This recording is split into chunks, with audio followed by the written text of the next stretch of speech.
Jeremiah Love is a player that you have to keep an eye out on just because of a running back, his versatility, how good he is in the receiving game this year. We haven't seen a running back potentially crack the top three when you just think about it with the Heisman Trophy back there. Jeremiah Love just dominant. If Notre Dame wins out and they're in the college football playoff, Love should be involved in the conversation. SportsGrid's College Football Today. Starts off on a positive note of getting Lamar Jackson back Thursday night, which was great. He threw for 200 yards, did not look rusty at all. He only rushed for 15, but he didn't really need that. Lamar Jackson also threw for 4 touchdowns, 2 of which going to Mark Andrews. So guess who's back and relative again at the tight end position now that Lamar's back? Oh, wait, it's Mark Andrews. No kidding. I mean, the guy just catches touchdowns. It's Lamar's favorite guy in the red zone. Fantasy Sports Today, only on SportsGrid. Fly Pelican, more like grounded Pelican. The Pelicans are 0-6 to start the season. Their main guys aren't their main guys. And it comes to a point where, what do you do if you are Joe Dumars and the leadership of New Orleans? Pro Basketball Today, only on SportsGrid. Blue Jays are going to be dangerous for years to come because they have money. They're a fun team. Other players like Guerrero, the Blue Jays are a first-class organization. They treat the players very well. They're first-class complex. As I stated earlier, you can live like across the street from the stadium and there's no drama. You don't have to sit in traffic ever. You have an entire country that buys your jerseys and are big fans of yours. In-game live, only on SportsGrid.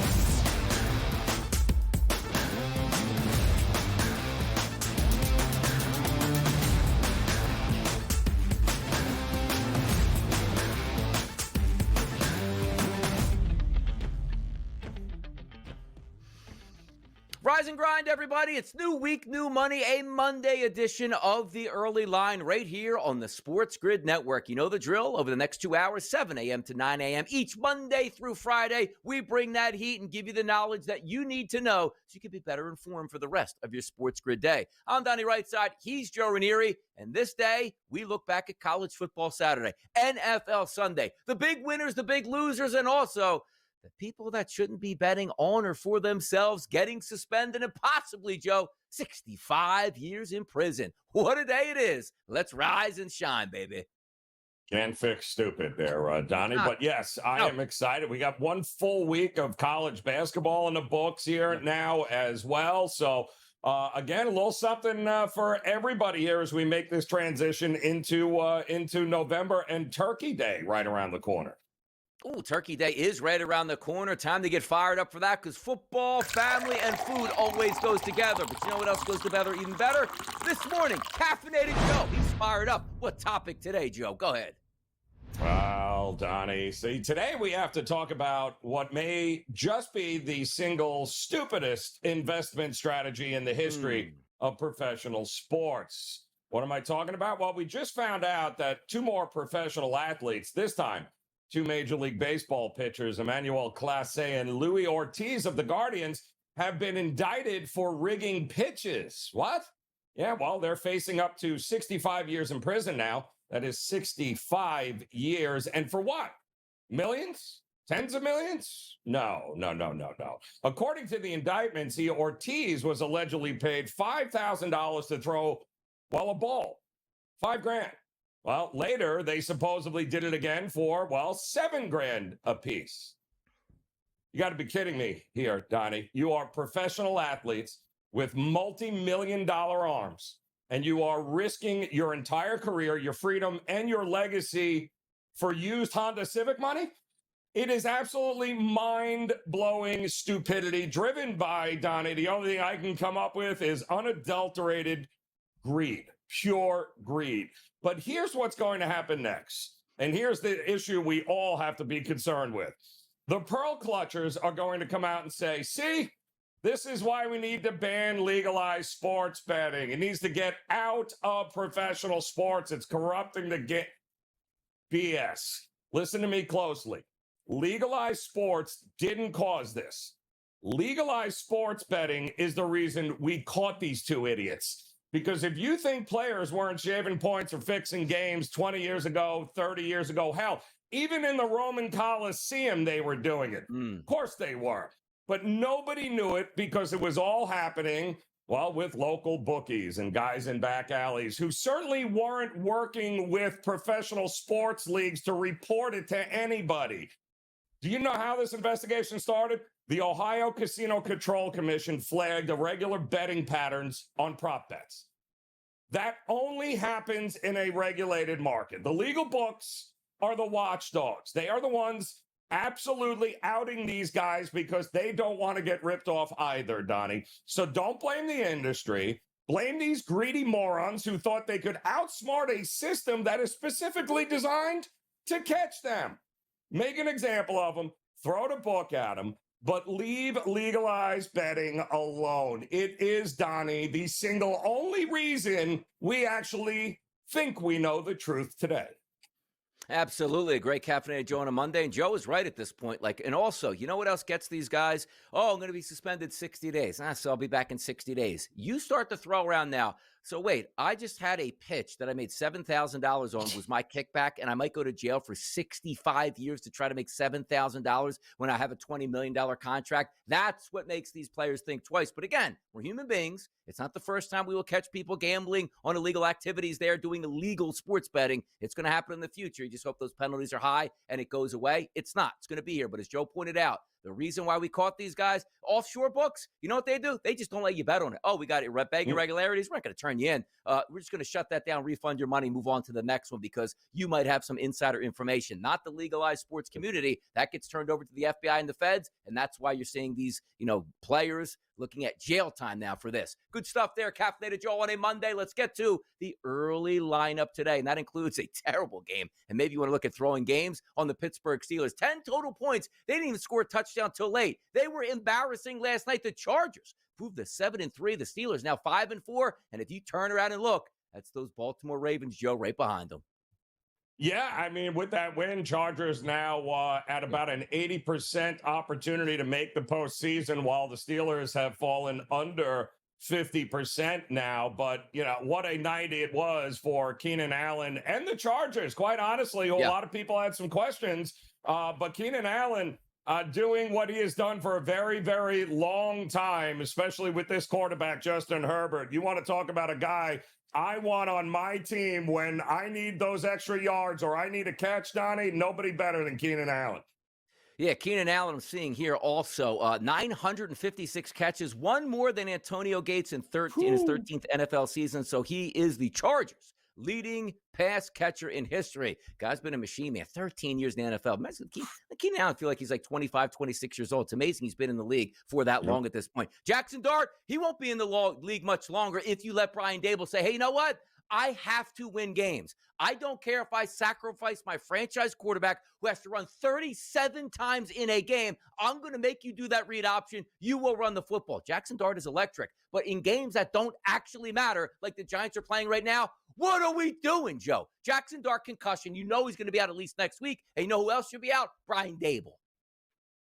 And I think that's happening, Donnie. I think that's just a matter of time. Not if, it's just a matter of when, and when is probably at the end of the season. And just unfortunate altogether because Giant fans had to get a quick reminder of just how useless Russell Wilson is as well when he had to come in relief there. Just absolutely another game should have been won, could have been won, and unfortunately the Giants figured out a way to lose it. This is an amazing one. Justin Fields. If you watch the Jets, I told you all week long, I'm telling you, Joe, I like the Jets getting points on Sunday. Special teams were huge. Your starting quarterback threw 11 times for 55 yards, had a QBR of 15.9, and you won the football game. That says a lot about the Browns, but can we end the charade in New York? I understand you won. Justin Fields was not a reason why you won that football game. He can't start anyone. Make him a tight end. He will be dominant, Joe. I listen, Donnie, at one point I'm laughing because I'm looking at the numbers yesterday during the game and I see the Jets have 14 points. I go to the box score. They didn't have a first down. I'm like, how do they have 14 points and they haven't had a first down yet, and they only have 3 total yards of offense? Well, that just goes to show you there are other parts of the game known as defense and special teams, and, well, they got that down pat, I'll tell you that. How about this? This league stinks. Kawhi Leonard. Oh, he's going to miss more time? Look, I'm telling you right now, when they miss games, take away their paycheck. They will play in these games, Joe. Yeah, I don't know. I mean, he does run a tree company, Donnie, that might take his attention away from, I'm just saying there might be some other things going on right now with Kawhi, but the idea that he is going to miss any time here in a season should be a shock to absolutely nobody at this point. Pistons knock off the Sixers 111-108, their 8th win of the season, 6 straight wins. How about that? Over a short-handed Detroit team, but certainly an upstart Detroit team that is now sitting 8-2 on the season, and they covered, Donnie, and that's the whole point, right? They covered the game, which is really good teams win, great teams cover, and the Sixers are proving to be a pretty good ATM machine so far this year. Lenny Wilkens passed away. Also, Paul Tagliabue yesterday. Tough side for the NBA and the NFL. Lenny Wilkens, one of the best all-time coaches, a Hall of Famer.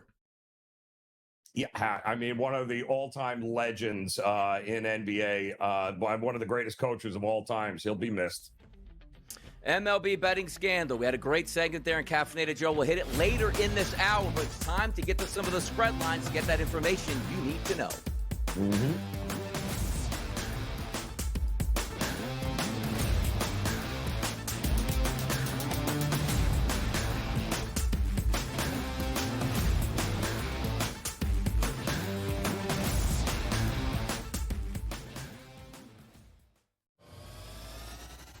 We now have to figure out if they will be in the playoffs. They're the Super Bowl favorite and have shorter odds to miss the postseason as you and I sit here right now. Right, but let me ask you this. Do you feel after this 5-4 record, 9 weeks, 10 weeks of the regular season, that their defense is as dominant as it was last year? But the offense is better. Pro Football Today, only on SportsGrid. Fly, Pelican, more like grounded Pelican. The Pelicans are 0-6 to start the season. Their main guys aren't their main guys. And it comes to a point where, what do you do if you are Joe Dumars and the leadership of New Orleans? Pro Basketball Today, only on SportsGrid. You want to throw $12, $13 million at Kiffin? That's always a possibility. Summerall, they lost the other night to, in that matchup to UTSA. Or do you go back to potentially the mad scientist and Nick Saban, give him, complete control of the athletic department and see if he can turn it around? We'll see. But whatever they go, they're going to need a coach to hit the ground running. SportsGrid's College Football Today. His daughter, she's on the OF. Okay. She's on the OF. Is that right? Yeah, she's on the OF. So he's got now. an OnlyFans daughter and a little son who says he can beat Curry and LeBron. And he's coaching a team that was down 72 to Keep nothing. that dude away from polite society. Okay, by the way, I'm with you. I didn't know any of that is. Numerous pops gotta go. The Craig Carton Show, only on SportsGrid.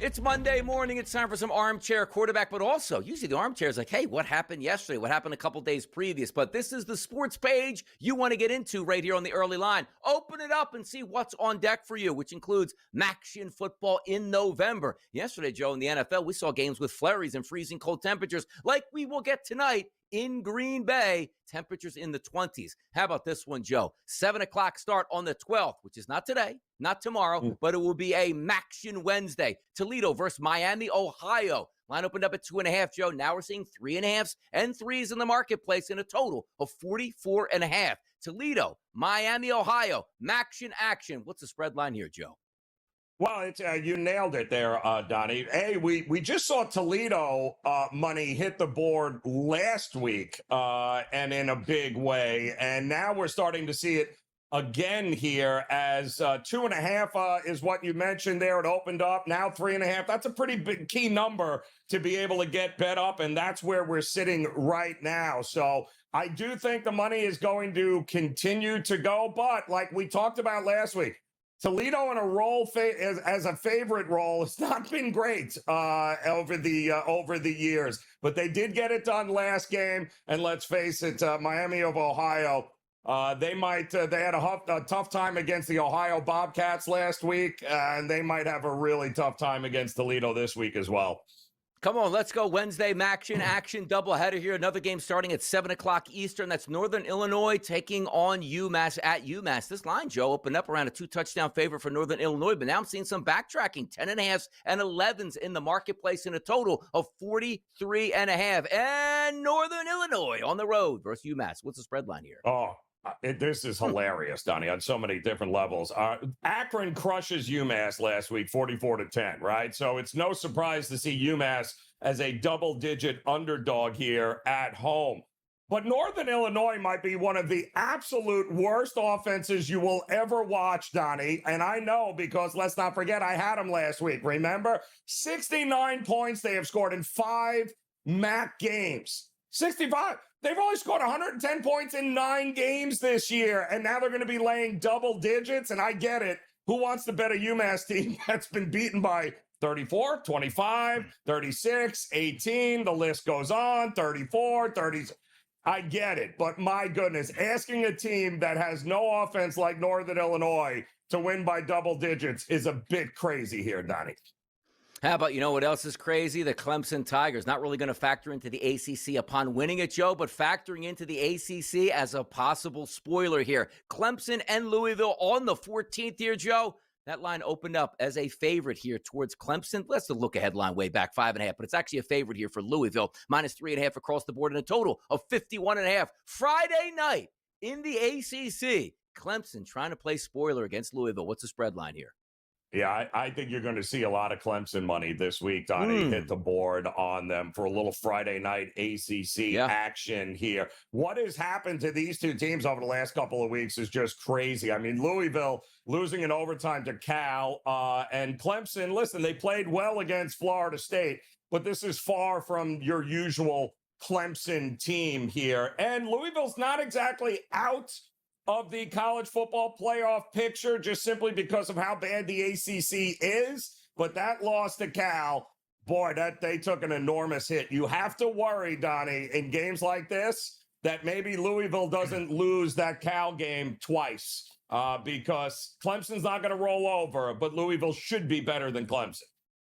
How about this one? Tonight, Monday Night Football, a monster game in the NFC. It's the Philadelphia Eagles and the Green Bay Packers. We'll cover this game extensively next. But in this game, Joe, when we look at the spread lines, opened up as a 2.5-point favorite towards Green Bay. It's lower now. 1.5s and 1 is across the board. But having said that, over 8 out of every 10 tickets are coming in on the Philadelphia Eagles, coming off of a bye week, the injured Packers. But yet, the Packers stay favorites here. What's your spread line tonight for Monday Night Football, Joe?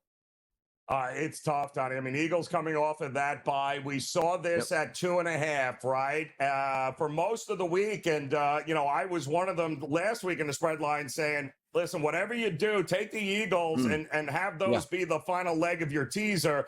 Get them up to 8.5. And sure enough, come the weekend, Donnie, there were no more 2.5s. 1s, 1.5s. I would not be shocked, though, if you start to see Green Bay money come before the kick. So be patient. If you like Philadelphia here, I think you can be patient. I don't think you're going to keep getting Philadelphia money. I think at some point the home team is going to see a lot of steam here before kickoff. So hold off if you like Philadelphia. No rush to bet them right now. Yeah, me as an Eagles fan, I look at this game and I do get excited because Nolan Smith's going to come back. You just get Jalen Phillips from Miami. The team's healthy outside of Cam Jurgens. Everybody's going to give it a go. But I'll tell you one of the more interesting ones tonight, Joe, which Jair Alexander a couple years ago was one of the best young cornerbacks in football. A little bit squirrely at times, a little bit aloof, but sometimes injured. he signs with Baltimore. Well, that's a pretty good signing for Baltimore. Their secondary might be the best in football. He doesn't really play at all, basically inactive every week. The Philadelphia Eagles then make a trade for Jair Alexander, and there were thoughts that they might even start him against Green Bay in Green Bay to get him up to speed. And then it comes out yesterday, oh, by the way, Jair's not going to play. They're worried a little bit about his knee. They want to get him caught up. He didn't even make the trip to Green Bay. What the heck is going on with Jair? Yeah, not good. I mean, there's a lot of huge question marks, Donnie, and on this team. I mean, a lot of huge question marks here. And you got to wonder, and coming off of that game against Carolina, you lose your best pass catcher. And didn't we see this matchup in a wild card last year? And didn't Philadelphia and Vic Fangio and company pick them off 3 times? There's a lot of question marks in this game coming up, Donnie. Final spread line for today in the NBA, 7 o'clock tonight in the association. The Portland Trailblazers taking on the Orlando Magic. Line is roughly 2 to 2.5, depending where you're shopping at. 235.5 as a total, Joe. Trailblazers Magic, what's that spread line? Well, they're coming off a home-and-home situation against the Celtics. They beat the Celtics on Friday night, not last night, Donnie. Celtics were bombing away from 3, end up getting it done against the Magic. Portland lost to Miami on Friday night, but they didn't have to play yesterday, so they've got a little bit of a rest advantage here. So look for Portland, I think, to bounce back after that loss against Miami. They can't shoot. The Magic cannot shoot, Donnie. It's actually poor Paolo Banchero being left out on an island. Something's got to change there with Orlando, but it won't happen tonight. Let's keep it in the NFL next. What the heck happened last night to the Steelers, and what does it mean for their season? We'll talk about it next, right here on the Early Line.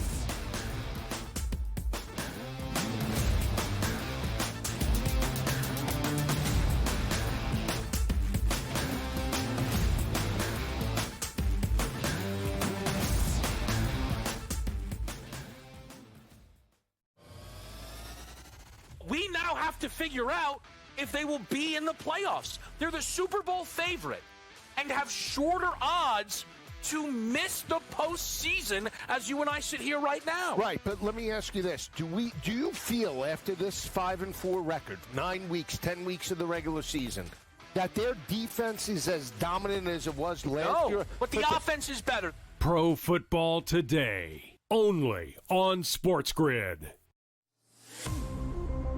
Fly, Pelican, more like grounded Pelican. The Pelicans are 0-6 to start the season. Their main guys aren't their main guys.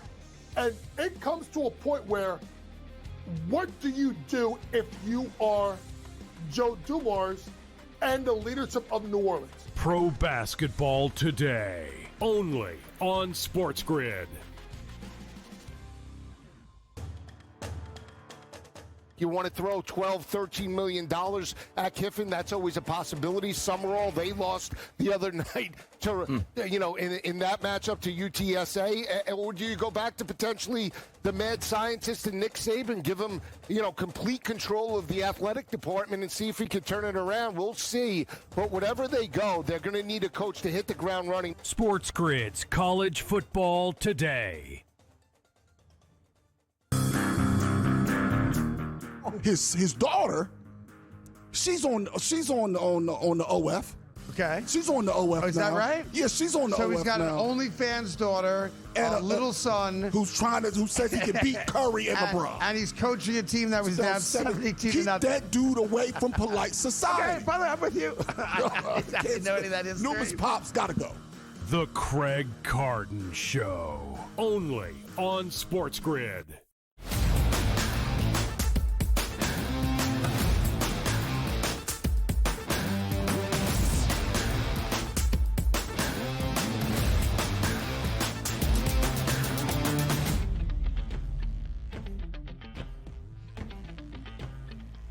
What happened to those Pittsburgh Steelers last night? It was only a week ago that we were saying, you know what? Pittsburgh might have resurrected their season, now sitting again at 5-3. Big win over the AFC leading Indianapolis Colts. Could this be the start of something great where they really pressured Daniel Jones, got to him, and forced a lot of turnovers? Fast forward to Sunday Night Football, taking on the Chargers. Now, granted, also, the Steelers were getting 2.5 to 3 points, depending where you're shopping at. Game time. You thought this game might be close, and it was early, 3-2 at the end of the first quarter. But the one thing that you should have a major advantage of this. The offensive line for the Los Angeles Chargers is banged up. You have hundreds of millions of dollars on that defensive line for the Pittsburgh Steelers. You should be able to attack and get to the quarterback. And technically, Joe, they did. They got 5 sacks. But the Pittsburgh Steelers offense was so abysmal, it didn't matter. 25-10 was the final score. And quite frankly, Joe, it was worse than that. After the first quarter, I don't know what the heck the Steelers were doing, and they got hammered by 2 touchdowns last night.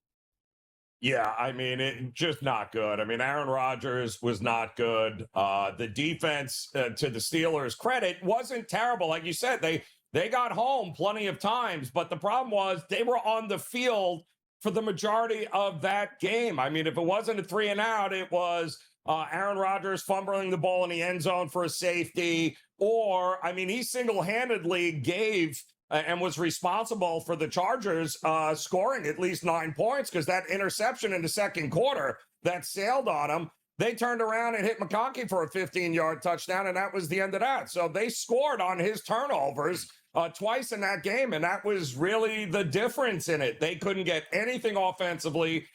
By the way, it was 25-3. That was an empty netter with about 2 minutes left in the game when it was already over that Pittsburgh ends up scoring. But it was just dominating performance by the Chargers offensive line, that while they couldn't protect them the whole night, they did more than enough to get over 100 yards rushing, which I don't think anybody saw coming, Donnie.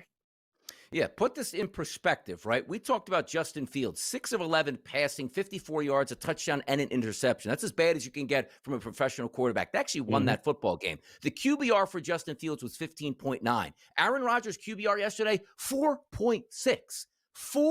4.6 from a veteran signal caller. That's just not good enough here. And you look at the Pittsburgh Steelers now sitting at 5-4, and you say, where do we go from here at this point? Because the Baltimore Ravens are healthy again. The Baltimore Ravens got a big win yesterday in Minneapolis, where you're just now looking over, you're saying, you know what?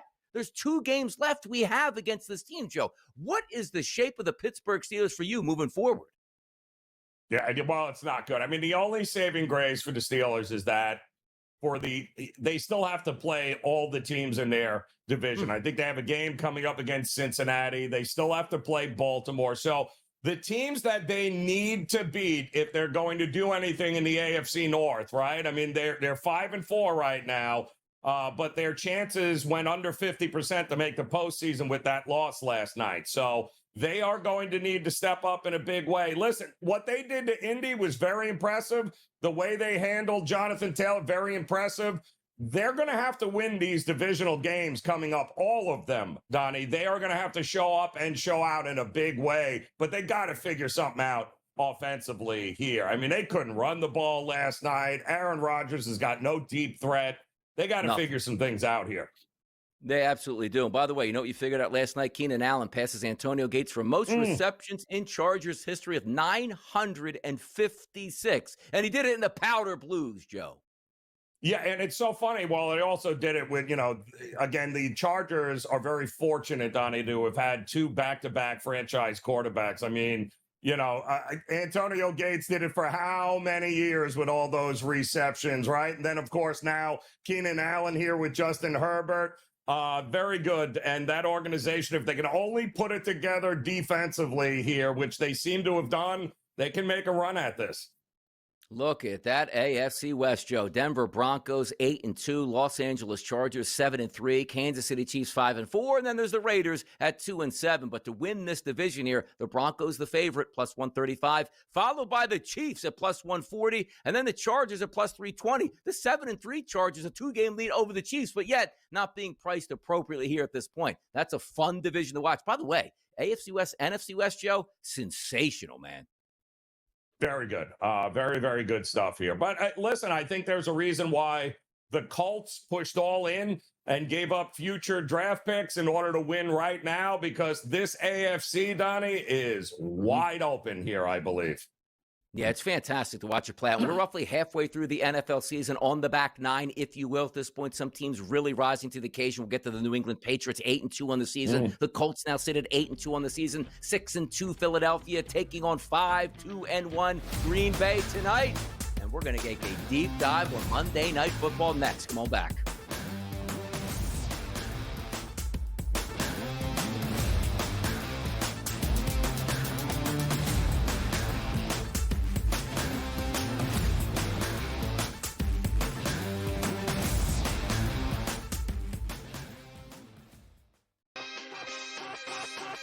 Sauce Gardner heading over to the Indianapolis Colts as they go all in on this season and beyond. As I think a lot of people have been noting, that move does not just say, hey, we like what we have this year. It says we like what we have moving forward, and that includes Daniel Jones as their starting quarterback for Dallas. What does that decision to bring in Quinnen Williams say? That means they're poorly ran, but we already knew that. Game time decisions. Only on SportsGrid. They didn't panic. They played like a championship team. They came back and destroyed them, probably cost Brian Kelly his job at least a week earlier than it might have happened before. But the fact is they are playing great. But like I say, I like the talent level of all those teams. And I think you want to have a little bang for your buck and play around with a team that could slide in. Ole Miss might be that team. The Bowden Blitz. Only on SportsGrid. Governor calls you out in a football state. You're out. And it was so funny, too, because after he fired Kelly on Sunday, right, Woodward released a statement that said that, you know, in effect, that he was still in charge of the athletic department. Well, you didn't check with the governor because apparently he had other plans for the athletic department, and you're not in them. The Early Line. Only on SportsGrid. Football contest season is back, and so is the Las Vegas Football Contest Show. Season 2, the sharpest football contest show in the land. Focusing on all 3 Circus Sports contests and the Westgate Superbook Super Contest, we handicap the games and release our contest picks every week of the season. Featuring Super Contest champions Brady Cannon, James Salinas, and former NFL player Mike Pritchard, all team will have you prepared this season like none other. Check us out every weekend right here on SportsGrid.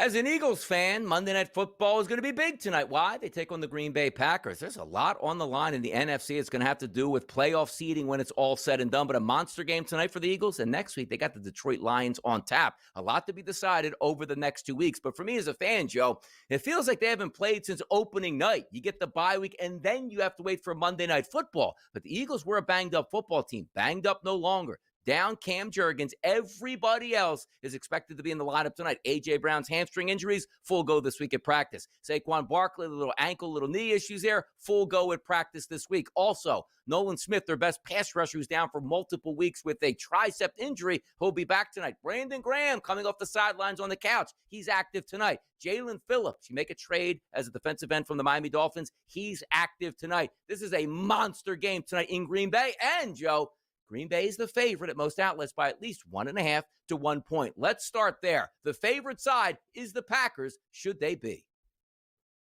Well, yeah, and it's funny because not only we forget that they also traded for Nickelback Michael Carter now, which is going to allow Cooper DeJean to kind of hang out back there and make sure that nothing gets behind them, because they have done an amazing job, Donnie, of not giving up the big play here, which is great. Jalen Phillips, another edge rusher here, Vic Fangio and company putting it all together. They have all the pieces that they need. The biggest problem was, of course, Ringo and Adoree Jackson. They were a little bit suspect, to say the least, in that secondary, but I think they've done a pretty good job of adjusting here. And the big question that I have in this game, Donnie, is, listen, there were question marks about this offense to begin with for Green Bay.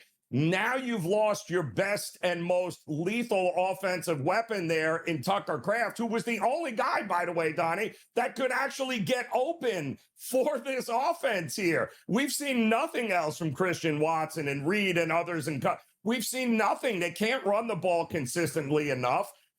This is a tough spot for Green Bay. I have more questions about Green Bay than I do Philadelphia. So while I think obviously paying in Lambeau is an advantage, I don't know how big an advantage is, because I don't know how many points are getting scored in this game tonight, Donnie. It feels like it's going to be a rock fight in a lot of different ways. Yeah, let's take a look at that, too, because you are in Green Bay. It is November, and we started to see yesterday in the Chicago Bears game, you got the windy conditions, the cold weather, the flurries start to creep in. That's going to happen. It looks like we're getting to that part of the season. Kickoff, Joe, 31 degrees. By the end of the game, around 27 degrees. No precipitation in the forecast, and winds are less than 10 miles per hour. So you're going to get a pretty clean slate tonight as these two teams play. And also understand this. The Eagles routinely in the high 20s. Green Bay does have a decent offense, but it just feels to me, two good defenses, extra time to prepare for the Philadelphia Eagles. It's hard to say, boy, Packers and Eagles under 45.5, but for me, Joe, it feels that way. I think this game does play to an under. If both of these teams get in the 20s, that 24-21 type feel really has the edge for me in this one.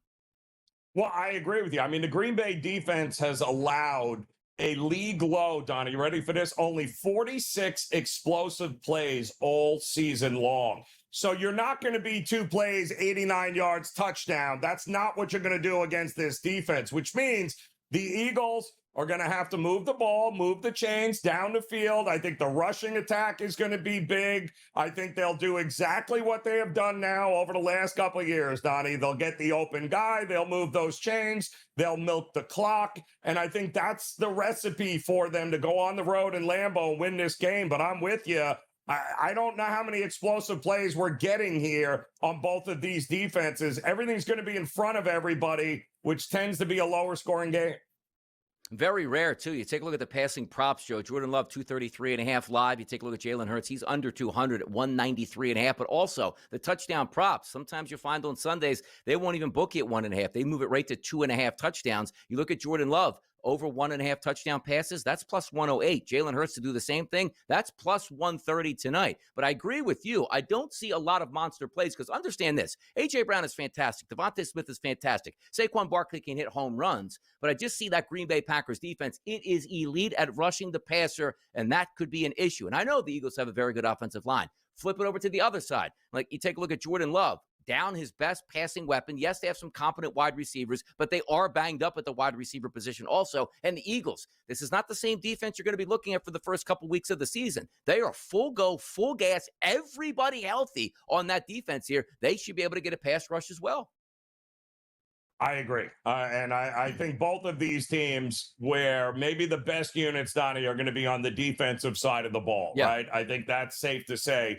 And with the ability not to give up the explosive play, a lot of this is trending under early. Not to mention, Donnie, I mean, we've talked about it all week long. The Packers do not start games quickly. The last 3 games, they've scored 6, 7, and 6 points in the first half of games. And that's, at this point in the season, Donnie, that's what you are. So this is going to have to be a rock fight. Any more than that, the Packers might not be able to come back in the second half. So I'm with you. Everything screams defense, defense, defense. Give me the under. And also unders on a lot of different props here. Yeah, Saquon Barkley, 76.5 rushing yards here. Josh Jacobs, 69.5 rushing yards. And the one that I always look at here, which I find confusing at times, but I understand.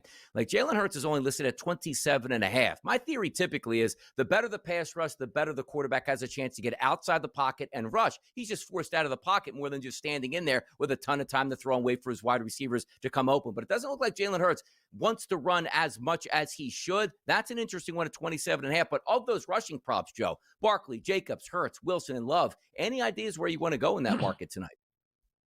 Well, I think, I definitely think that Jalen Hurts is, it's kind of automatic, Donnie. You know this is an Eagles guy, right? How are we not going Jalen Hurts anytime touchdown? He's probably rushing. He's probably getting one. Go with the safe stuff. I mean, how we've known that Jacobs has what? I mean, 14 out of 16 of the last games, he's had a touchdown in as well. So we know what these two teams are in the red zone. So if I'm not getting any explosive plays, that means I'm probably relying on the guys in the red zone that we know get the job done. And I think Hurts and Jacobs are the two guys that you can count on. Understand this. NFL teams, Joe, are very petty here. And we say, well, what does that mean, Donnie? What does that have any idea what you're talking about tonight? The single team that fought harder than any other organization in the NFL to get the tush push out of the league was the Green Bay Packers. So I'm telling you right now, like the X's and O's we always talk about, Nick Sirianni is always, I'm going to get you back type of guy here.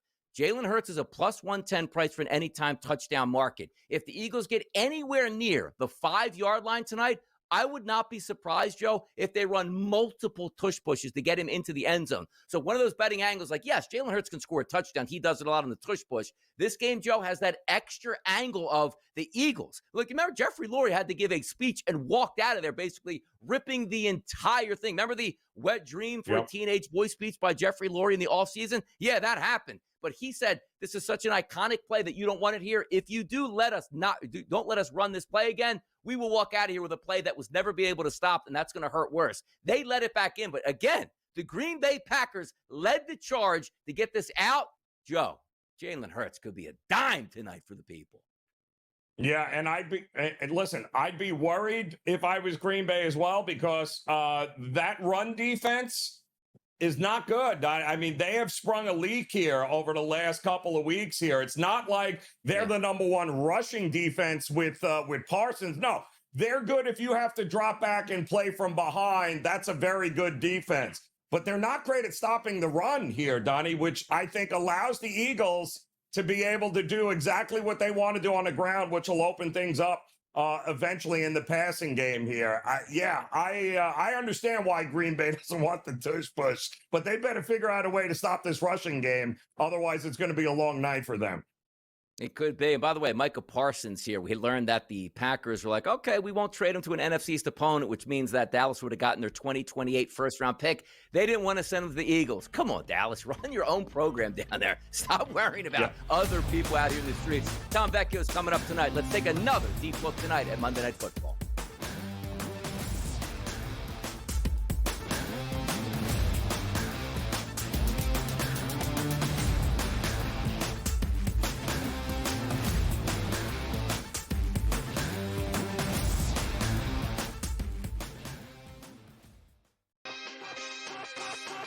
Sauce Gardner heading over to the Indianapolis Colts as they go all in on this season and beyond. As I think a lot of people have been noting, that move does not just say, hey, we like what we have this year.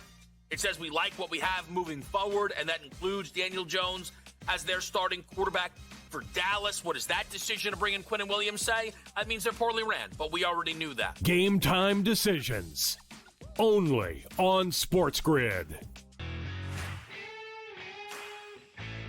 They didn't panic. They played like a championship team. They came back and destroyed them, probably cost Brian Kelly his job at least a week earlier than it might have happened before. But the fact is they are playing great. But like I say, I like the talent level of all those teams. And I think if you want to have a little bang for your buck and play around with a team that could slide in, Ole Miss might be that team. The Bowden Blitz. Only on SportsGrid. Governor calls you out in the football state. You're out. And it was so funny, too, because after he fired Kelly on Sunday, right, Woodward released a statement that said that, you know, in effect, that he was still in charge of the athletic department. Well, you didn't check with the governor because apparently he had other plans for the athletic department, and you're not in them. The Early Line. Only on SportsGrid. Football contest season is back, and so is the Las Vegas Football Contest Show. Season 2, the sharpest football contest show in the land. Focusing on all three Circus Sports contests and the Westgate Superbook Super Contest, we handicap the games and release our contest picks every week of the season. Featuring Super Contest champions Brady Cannon, James Salinas, and former NFL player Mike Pritchard, all team will have you prepared this season like none other. Check us out every weekend right here on SportsGrid.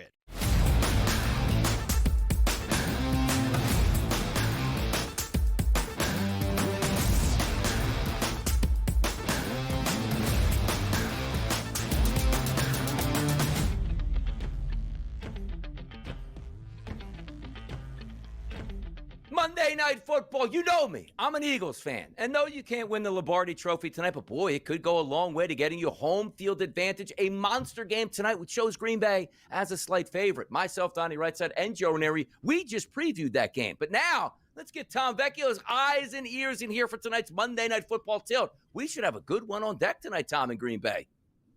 We really should, classic Lambeau game, cold weather, but really the two great teams of the NFC going head to head. We can kind of poke holes in the teams around the league, NFC and AFC. These teams included, but I think we're in for an awesome game. Really interested to see how the Eagles start because they are coming off a bye. Teams coming off a bye do start a little bit slow at times, but they're fully healthy. AJ Brown, Saquon, ready to go. It's going to be a great game.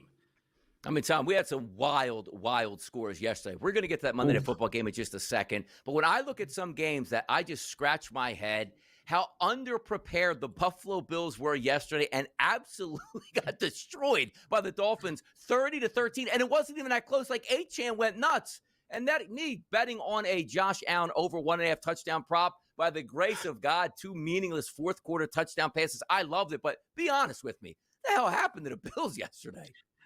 Honestly, off the top of my head, I don't know who the Bills play this coming week, but they're coming off a very big emotional win against the Chiefs last week. And if they have a big opponent next week, this could have just been a classic. The Bucks. Okay, so maybe this was like a letdown spot. They thought this was like a cakewalk. They could just go in, take the win, take care of it, and then move on to a more important opponent next week. That's far better. Those are just a classic sandwich letdown spot from. That's the only thing I can say because they looked terrible. They looked like uncompetitive for 2 or 3 quarters. Yeah. Uninterested is what they looked here now. And now, it was funny because now they're a game and a half behind New England. And I thought that week 15 matchup could have a lot of juice, but we might get the week 15 and just crown the New England Patriots the AFC East champs. I mean, it's kind of crazy, but that game might not mean anything come week 15. Right, and again, even if they end with the same record, game in hand that the Pats already have for winning against them is the most important thing at this point. So, and then it comes down to divisional record. So, again, even if the Bills beat them, the Pats beat the Dolphins once. The Pats will play them at the end of the season. So if the Pats are already a step ahead with the head-to-head record and the division record, the Pats have had a great season. There's no doubt about it. And a lot of people were high on them, over 5.5 wins or 4.5, whatever their win total was, bringing the variable in and just the talent improvement from year to year. Just bringing in all that talent, the success that they have should not be a surprise. We should be able to take a step back and say, this was to be expected for a team like this. Yeah, I'll tell you what, we're not surprised that the Buffalo Bills were on the hunt there for a wide receiver at the deadline. They were looking at Deebo Samuel, Jalen Waddle, couldn't pull the trigger. It's apparent. They need a wide receiver. They do. I know Keon Coleman had a nice catch late in that game, but it was way too late. It's Khalil Shakir who hasn't really been all that great because why? You can focus on him. And I don't know if Joshua Palmer coming back is going to make that much of a difference here, but it's apparent they need a wide receiver. But Tom, let's get to Monday Night Football. Green Bay Packers, Philadelphia Eagles. Green Bay as a slight favorite. How you play in this game tonight?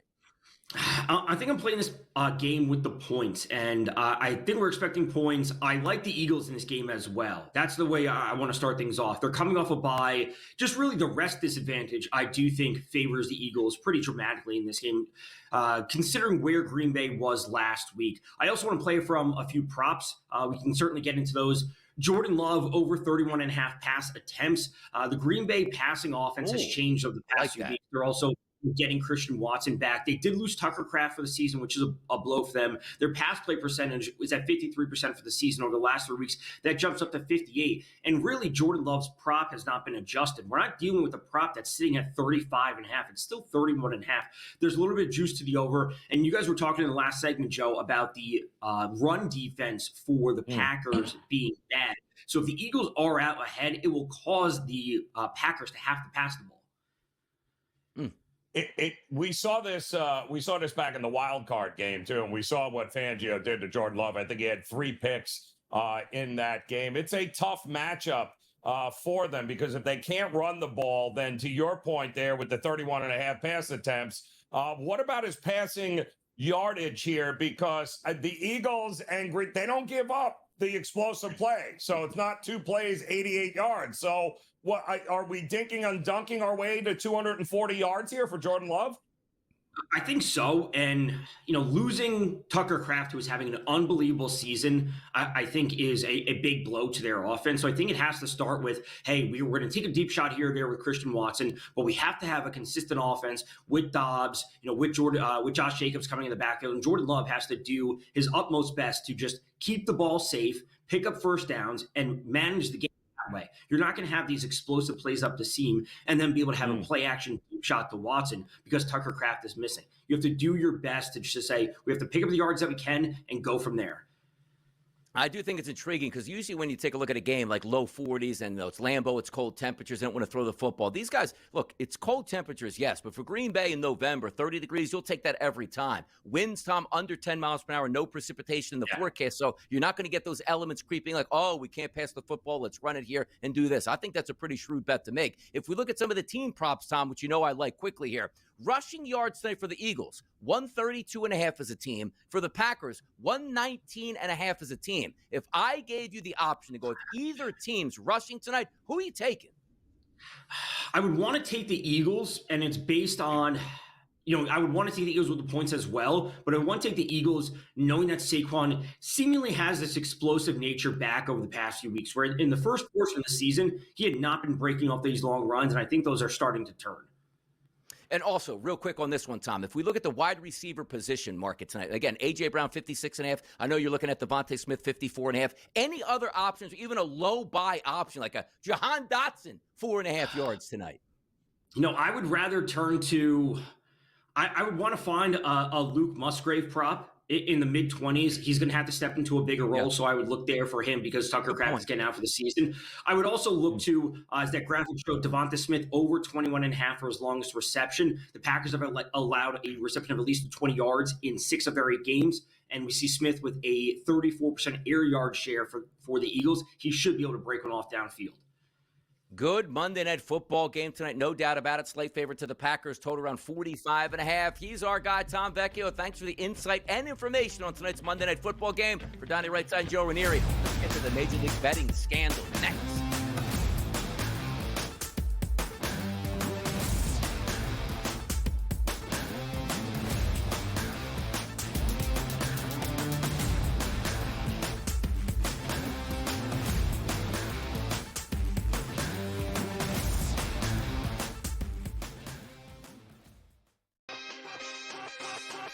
Sauce Gardner heading over to the Indianapolis Colts as they go all in on this season and beyond. As I think a lot of people have been noting, that move does not just say, hey, we like what we have this year. It says we like what we have moving forward, and that includes Daniel Jones as their starting quarterback for Dallas. What does that decision to bring in Quinnen Williams say? That means they're poorly ran, but we already knew that. Game time decisions. Only on SportsGrid. They didn't panic. They played like a championship team. They came back and destroyed them, probably cost Brian Kelly his job at least a week earlier than it might have happened before. But the fact is they are playing great. But like I say, I like the talent level of all those teams. And I think if you want to have a little bang for your buck and play around with a team that could slide in, Ole Miss might be that team. The Bowden Blitz. Only on SportsGrid. Governor calls you out in the football state. You're out. And it was so funny, too, because after he fired Kelly on Sunday, right, Woodward released a statement that said that, in effect, that he was still in charge of the athletic department. Well, you didn't check with the governor because apparently he had other plans for the athletic department, and you're not in them. The Early Line. Only on SportsGrid.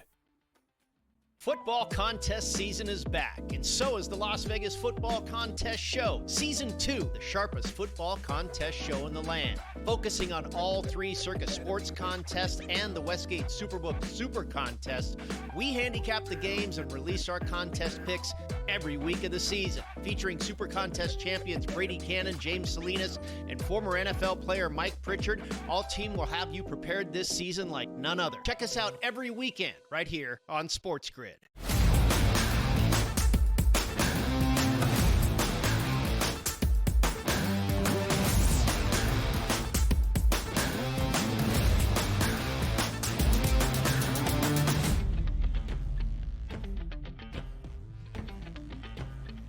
You can't fix stupid. Like, we're all human. Sometimes we do stupid things in our lives, but sometimes you say, boy, is the risk versus the reward here going to make sense for a player? And half the time it doesn't, which is what makes these stories so crazy. We started off the show today with a great Caffeinated Joe where he talked about the heck is going on in Major League Baseball and why would players making millions of dollars throw away their careers for $5,000, $7,000 as a cut for throwing a pitch that could be a ball or a really heat fastball here. Talking Baseball sent out a tweet just to start the explanation here on what's going on with the Cleveland Guardians. Prosecutors allege that Luis Ortiz was paid $5,000 for throwing an intentional ball on June 15th, and Emmanuel Clase was given $5,000 for facilitating it. They did it again on June 27th, with the respective payments increasing to $7,000 on that occasion. Clase and Ortiz could face up to 65 years in prison if convicted on all charges here. Joe, making millions of dollars and try to make an extra $5,000. I understand everybody, no matter how much money you have, you're always looking to grind for more. But this just isn't innocent, and you got to be kidding me. With legalized sports gambling and people getting caught all the time, did they actually think that they would continue this for years, making $7,000 to $10,000 every single game, and nobody would catch up to this? That's the madness I find myself actually looking at, Joe. Yeah, and listen, I mean, the agent, I believe, as well as an attorney for Ortiz, have completely denied all of this. I don't know how you deny it, Donnie, when they have the actual text messages during the games, plus they have the video proof in the games of exactly what happened.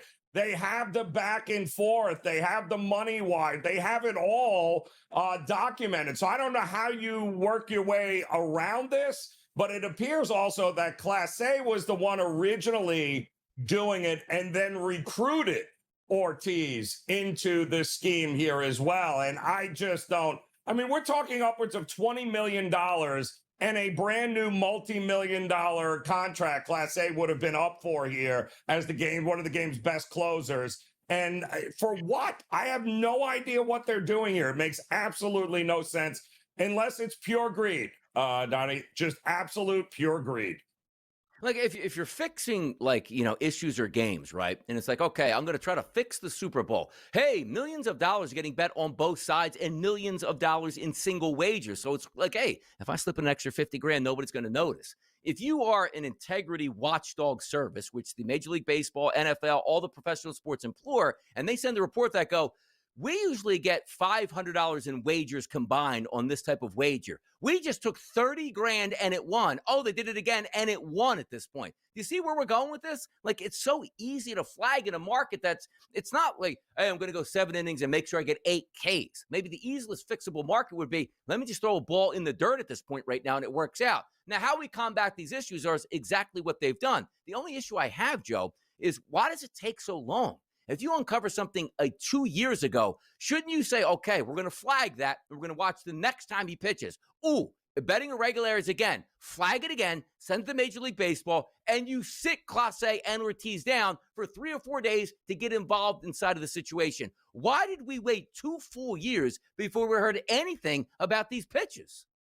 Well, I don't think they had Class A under investigation 2 years ago. I think when all of this was going down, and again, Don, it's a very small group of people that pull this kind of information, right? We saw it with the NBA.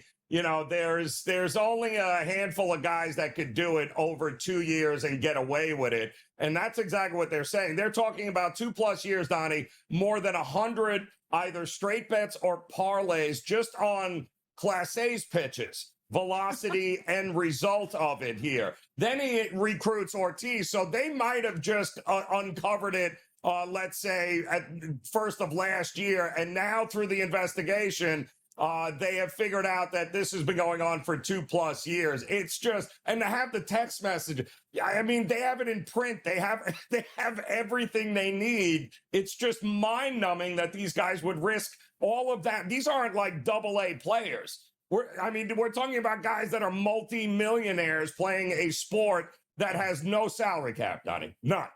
Unbelievable. By the way, looking at this one, May 28, 2025, and some of the reading here. Better had sent a text message. They're going to play a parlay in this one, but Clase threw a pitch that appeared to be a ball, but the batter swung at it. That's great. Like, and I haven't seen the pitch, but I probably assume it's not like 2 inches off the plate. Like, the hell did this guy swing at this pitch right now? How do we lose this? So even when you have a fix that's in, a player can be even more stupid and mess up your fix, Joe. But then you're documenting it with GIFs. Like, what are you doing? Unbelievable. Don't press send. Don't press send. We'll see you in hour number 2.